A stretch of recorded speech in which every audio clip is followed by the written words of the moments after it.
Jung, o homem das duas faces. Hoje vamos falar de Carl Gustav Jung. É mergulhar em uma das mentes mais fascinantes e por vezes enigmáticas do século XX. Ele não foi apenas um psiquiatra, ele foi um explorador da alma humana, um cartógrafo do invisível que tentou unir a ciência rigorosa com a sabedoria ancestral.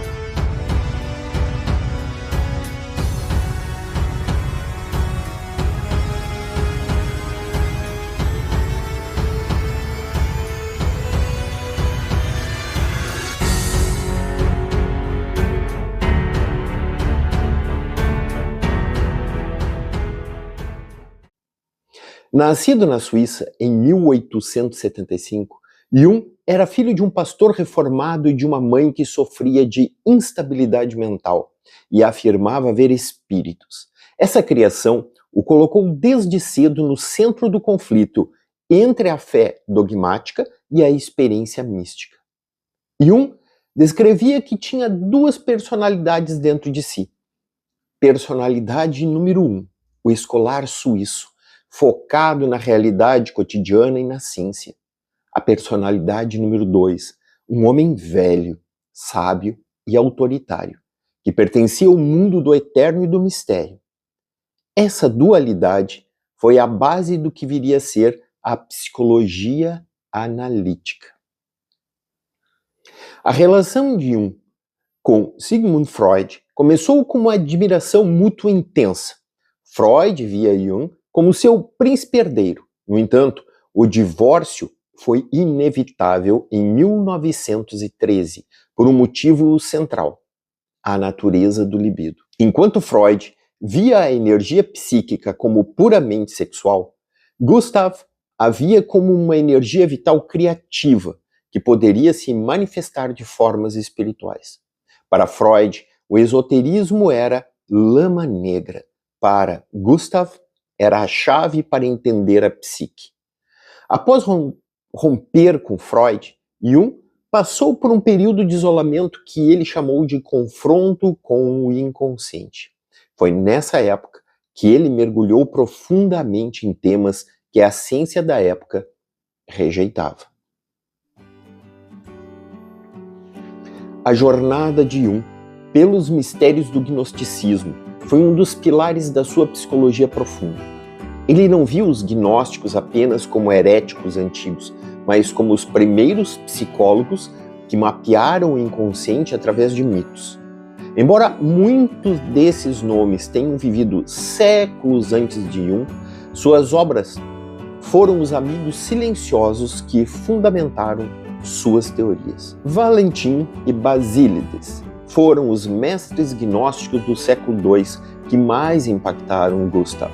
Ele via no sistema de Basílides uma prefiguração da sua própria teoria sobre o self e os próprios arquétipos. George Robert Stone Mead, o principal tradutor de textos gnósticos e herméticos da virada do século XX. Jung possuía quase todas as obras de Mead em sua biblioteca. As traduções de Mead forneceram a obra-prima acadêmica para Jung antes da descoberta dos manuscritos de Nag Hammadi, que também temos vídeo aqui no canal. Richard Whelan, o sinólogo que apresentou o segredo da flor de ouro a Jung.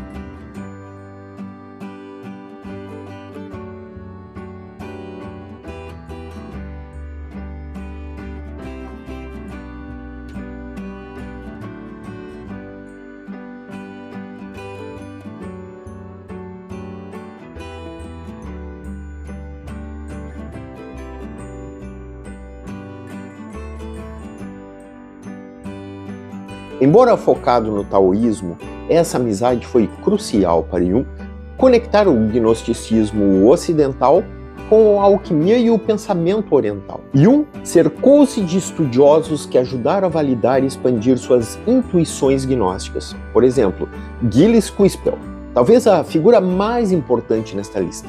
Quispel era um renomado historiador da religião e especialista em gnosticismo. Foi ele quem ajudou o Instituto Jung a adquirir o Códice Jung, que é uma parte da biblioteca de Nag Hammadi. A amizade entre esses dois uniu a precisão histórica de Quispel com a visão psicológica de Jung. Marie-Louise von Franz, a colaboradora mais próxima de Jung. Ela foi essencial na tradução e interpretação de textos alquímicos e gnósticos obscuros. Von Franz ajudou Jung a entender como o gnosticismo se escondeu na alquimia da Idade Média. Erich Neumann, um dos discípulos mais brilhantes de Gustav. Neumann aplicou as ideias gnósticas sobre a criação e a consciência do desenvolvimento da psicologia do ego. A correspondência entre os dois é repleta de discussões sobre a natureza do mal e a figura do demiurgo. O impacto disso tudo, os 7 sermões aos mortos. Em 1916, Jung escreveu uma obra curta e enigmática chamada Septem Sermones et Mortuos, sob o pseudônimo de Basílides de Alexandria. Este texto foi o resultado direto de suas visões e do seu mergulho no gnosticismo, servindo como um rascunho espiritual para o que viria a ser o Livro Vermelho.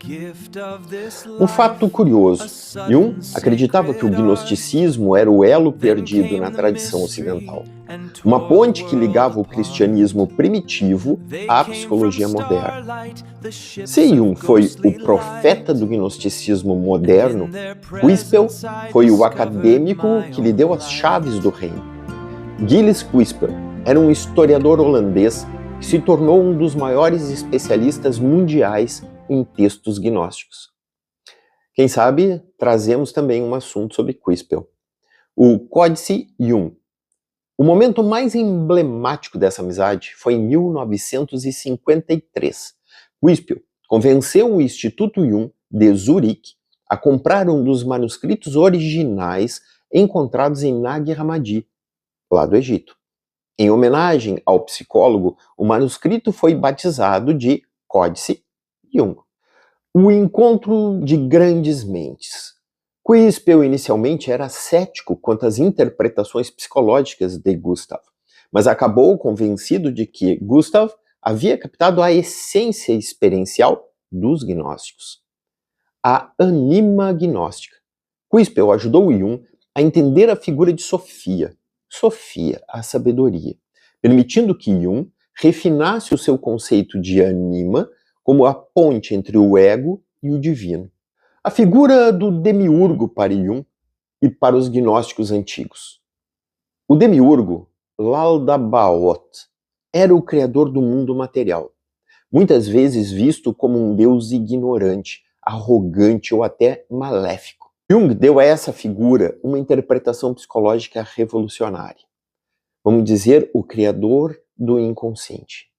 Jung via o demiurgo não como um ser externo, mas como uma representação do ego inconsciente ou de uma divindade que ainda não despertou para a própria consciência. Para Jung, o demiurgo simboliza um impulso de criação que não tem consciência de suas consequências. A evolução de Deus em sua obra polêmica, Resposta a Jó. Jung sugere que o Deus do Antigo Testamento exibe traços demiúrgicos. É onipotente, mas não onisciente da sua própria sombra. Age por impulso e afeto, vamos dizer, ira, ciúmes, necessitando que o ser humano, Jó, se torne mais consciente do que o próprio Criador para lembrá-lo da sua justiça. É diferente da visão cristã tradicional, onde Deus é puramente bom. A visão gnóstica junguiana aceita que o Criador do nosso mundo psicofísico possui uma sombra. O demiurgo é essa sombra manifestada no mundo material. A individuação, o processo de tornar-se quem você realmente é. Exige que reconheçamos o demiurgo em nós, aquela parte que cria estruturas rígidas e limitantes, para que possamos libertar a centelha divina, o Self. Essa visão de um Deus em evolução, que precisa de consciência humana para se reconhecer, é um dos pontos mais profundos e controversos do pensamento de Gustav. Para entender a profundidade desse tema, precisamos olhar para o conflito central que Gustav tentou resolver. O fato de que a vida humana é cheia de sofrimento, mas também de beleza e também de contradições. Para Jung, o gnosticismo não era uma religião morta, mas um espelho da mente humana. A relação entre Jung e Quispel foi o que chamamos de sinergia perfeita. Enquanto Jung tinha as visões teóricas, Quispel encontrava provas históricas. Quispel provou que os gnósticos não eram apenas loucos ou heréticos, mas pessoas que buscavam uma experiência direta com o divino. A gnosis sem intermediários. Todo esse assunto bateu de frente com a ideia de Jung de que a cura psicológica vem de uma experiência direta com o inconsciente. Quando Quispel levou o manuscrito de Nag Hammadi para Jung em seu leito de morte, Jung viu ali a confirmação da sua vida. O texto falava sobre a ignorância humana como um estado de pesadelo e o despertar como a descoberta do verdadeiro eu. Para Gustav, isso era a individuação escrita há 1800 anos. Vamos falar um pouco sobre o demiurgo, esse tal criador cego dentro de nós. Para explicar um pouco do demiurgo de forma simples, imagine que a nossa psique é dividida entre um rei sábio, que é o Self, o divino, e um arquiteto muito teimoso, o demiurgo, ou vamos chamar de ego. Por que cego? Na mitologia gnóstica, o demiurgo, frequentemente chamado de Laldabaoth, nasce de um erro e acredita que é o único Deus. Ele diz: eu sou Deus e não há outro. Ele é cego para as esferas superiores da luz. Na visão de Jung, o demiurgo representa o nosso ego quando ele se torna inflado. É aquela parte de nós que acha que tem controle total sobre a vida, que dita regras rígidas e que nega a existência do inconsciente. O mundo material criado pelo demiurgo são as nossas estruturas mentais rígidas, nossos preconceitos e as prisões emocionais que nós mesmos construímos. Diferente da igreja, que tentava separar Deus do mal, Jung usou o conceito de demiurgo para dizer que a criação envolve um erro. O demiurgo ele não é um puro mal, ele é um inconsciente. O mal no mundo surge dessa falta de consciência. A redenção, segundo Jung, o ser humano tem uma função cósmica. Ao nos tornarmos conscientes, nós educamos o demiurgo dentro de nós. Nós levamos luz para a parte da nossa mente que cria o caos, e ela cria esse caos sem nem saber. Quando Jung discutia com Quispel, o ponto principal era este: a psique é inerentemente religiosa. Jung via nos mitos do demiurgo a descrição de um trauma psicológico universal, o momento em que a consciência se separa da sua fonte original e tenta criar o seu próprio mundo perfeito, mas acaba criando um mundo de sofrimento porque esqueceu da sua origem, a sua origem espiritual, vamos chamar de Sofia, sabedoria. Gnosticismo e os 7 sermões aos mortos. Gustav sentia uma conexão profunda com os gnósticos, que são seitas cristãs primitivas que buscavam o conhecimento direto, gnosis, em vez dessa fé cega. Em 1916, em um estado de quase transe, ele escreveu o Septem Sermones ad Mortuos, 7 sermões aos mortos. Nessa obra, ele descreve a figura de Abraxas. Tem um vídeo aqui no canal sobre Abraxas.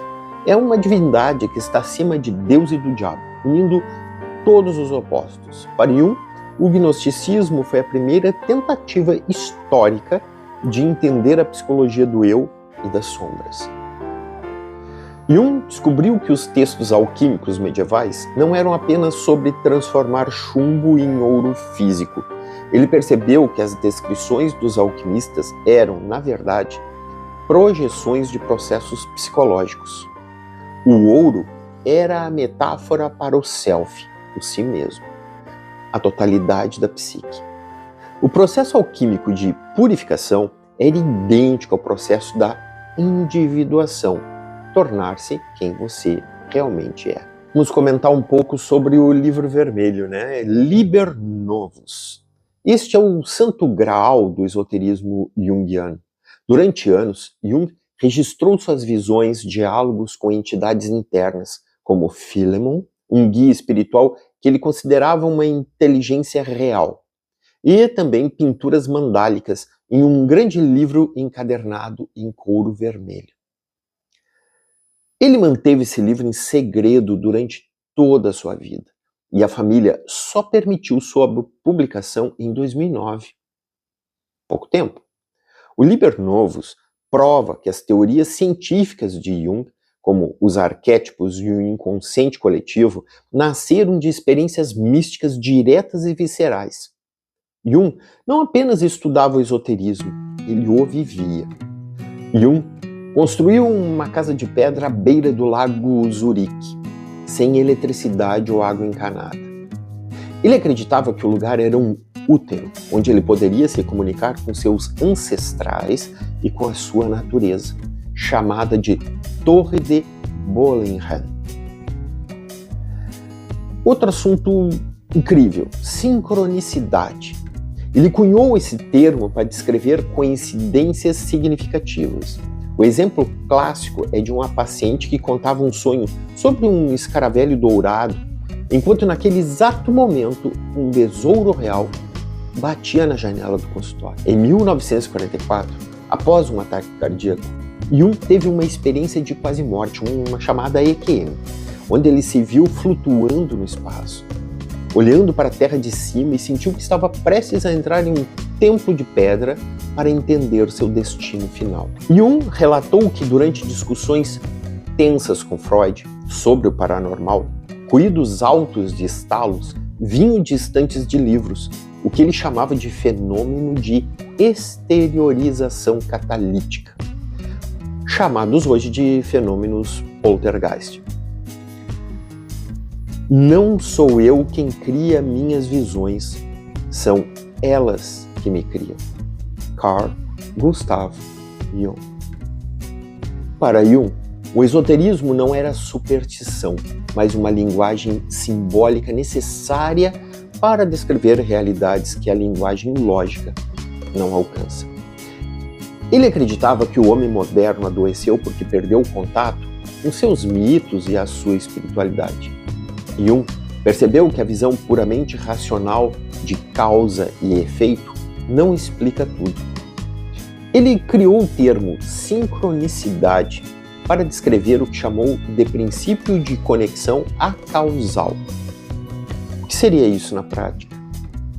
É quando um evento interno, um pensamento, sonho ou pressentimento, coincide com um evento externo de forma tão precisa que gera um sentimento profundo para quem o vive. Não há uma ligação física entre eles, mas sim uma ligação de significado. O exemplo do escaravelho comentado antes, naquela sessão. Um paciente muito racionalista contava um sonho sobre um escaravelho dourado, um símbolo egípcio de renascimento. No exato momento, um besouro real, o mais próximo, mais parecido de um escaravelho lá na Suíça, bateu na janela. Jung o pegou e disse: aqui está o seu escaravelho. O impacto emocional quebrou a resistência racional do paciente, permitindo que a cura avançasse. Jung não tirou isso do nada. Ele desenvolveu essa teoria em colaboração com Wolfgang Pauli, um dos pais da física quântica e Nobel de Física. Eles acreditavam que a psique e a matéria eram, na verdade, duas faces da mesma moeda. Se a física quântica mostrava que partículas podiam estar conectadas, Jung propunha que a mente e o mundo físico também estavam. Voltando ao Livro Vermelho, ele é o relato de uma descida ao inferno, ou vamos chamar de inconsciente profundo. Para não enlouquecer com as visões, Jung utilizou a imaginação ativa. Ele deixava as imagens surgirem e passava a conversar com elas como se fossem pessoas reais. Algumas figuras importantes do contexto na qual ele encontrou em sua viagem são estes: o mestre Philemon, talvez a figura mais central.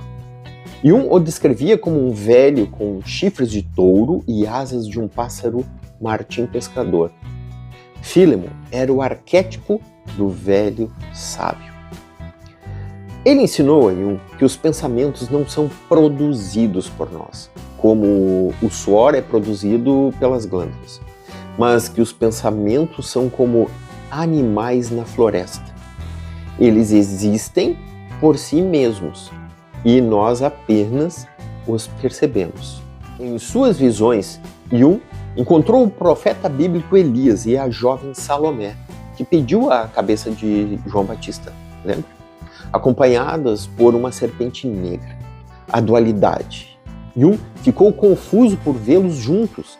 Philemon explicou que eles representavam os dois princípios da psique: Logos, Elias, o pensamento, a lei e a sabedoria, e Eros, Salomé, o desejo, a emoção e o irracional. A serpente era a energia mediadora que ligava esses dois opostos: o espírito das profundezas versus o espírito do tempo.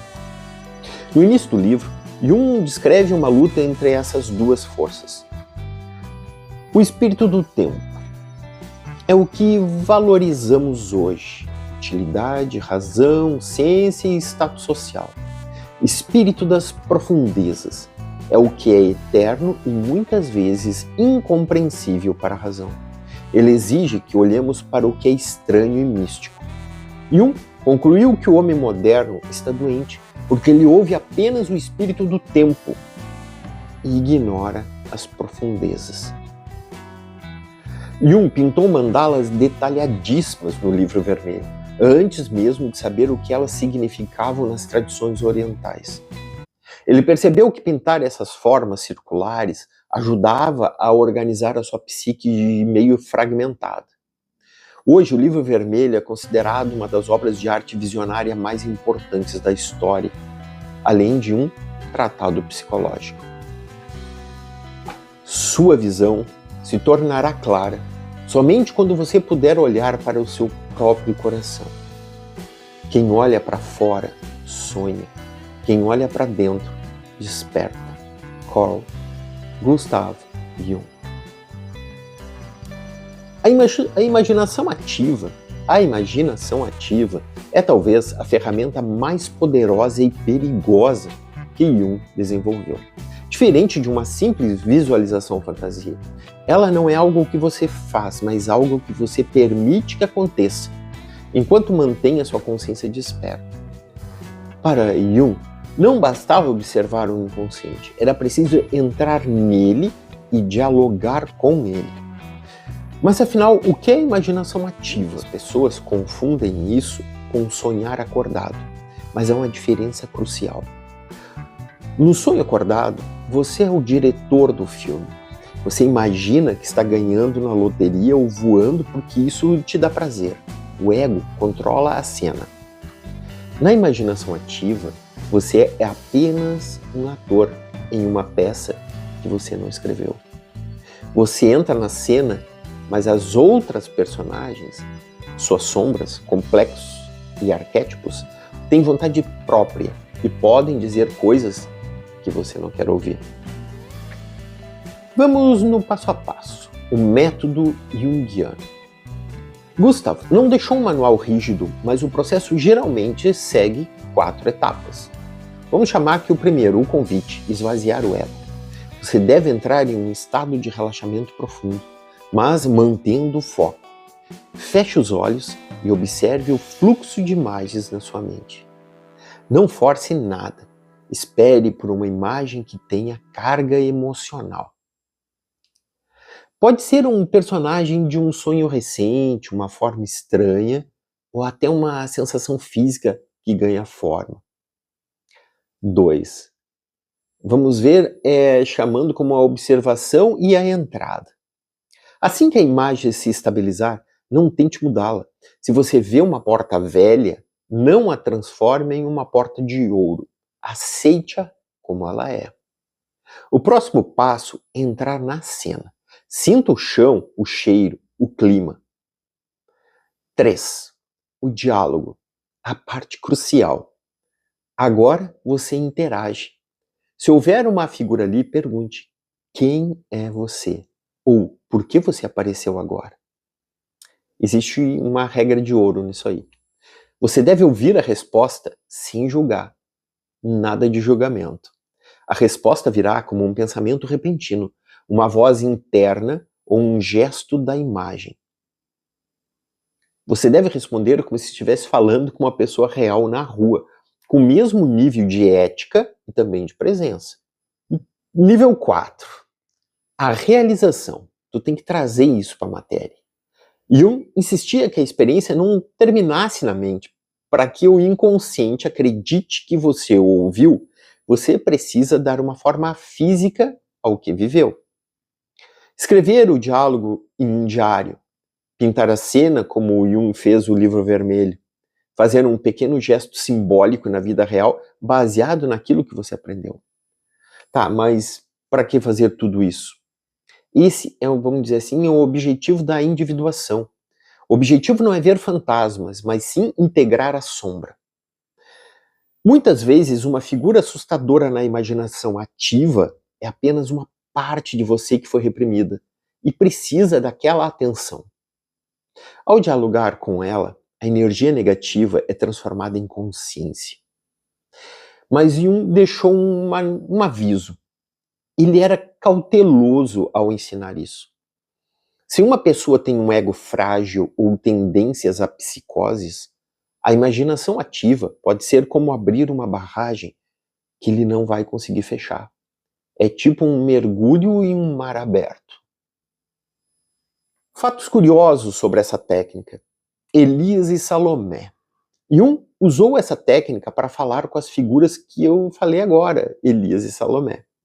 Ele descobriu que se fosse educado com elas revelavam segredos profundos sobre a sua vida. Se fosse arrogante, elas desapareciam ou o atacavam mentalmente. Jung percebeu que a técnica estava funcionando quando ele não precisava mais dela. A comunicação entre sua mente consciente e o inconsciente tornou-se fluida e constante. Percebeu que é quando você solta a situação, quando você solta a imaginação ativa, acabou sendo o laboratório onde Jung testou todas as suas teorias. Foi onde ele percebeu que a psique é real, tão real quanto o mundo exterior. Para Jung, a astrologia não era uma adivinhação de feira, mas sim a psicologia da antiguidade.